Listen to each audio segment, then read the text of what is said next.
قرآن ہمارے لیے ہدایت ہے، اور صحیح راستے پر چلنے کے لیے اللہ نے رسول اللہ صلی اللہ علیہ وسلم پر یہ قرآن کو اتارا، اور یہ ہماری راہ بدلنے والی ہے۔ قرآن کے اندر جتنے بھی پیغام دیے گئے ہیں، وہ پیغام انسانیت کو انسان بنانے کے لیے، دنیا و آخرت کے اندر کیا چل رہا ہے اور کیا ہونے والا ہے، اور انسان کس قابل ہونا چاہیے، اور پورا کے پورا کامیاب ہونے کے لیے اللہ نے قرآن کو اتارا لوگوں کی ہدایت۔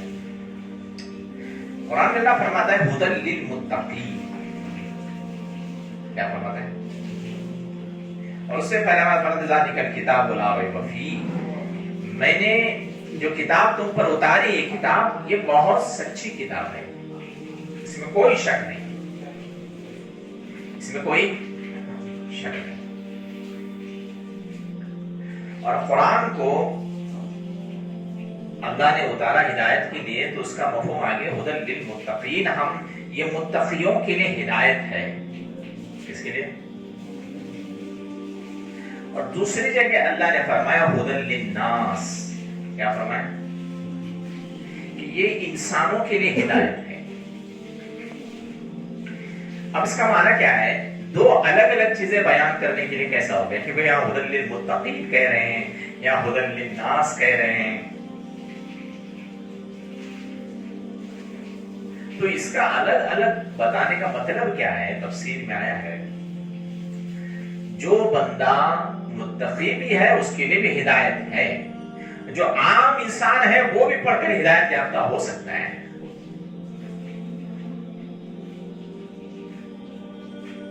تو قرآن سب کے لیے یکساں ہے۔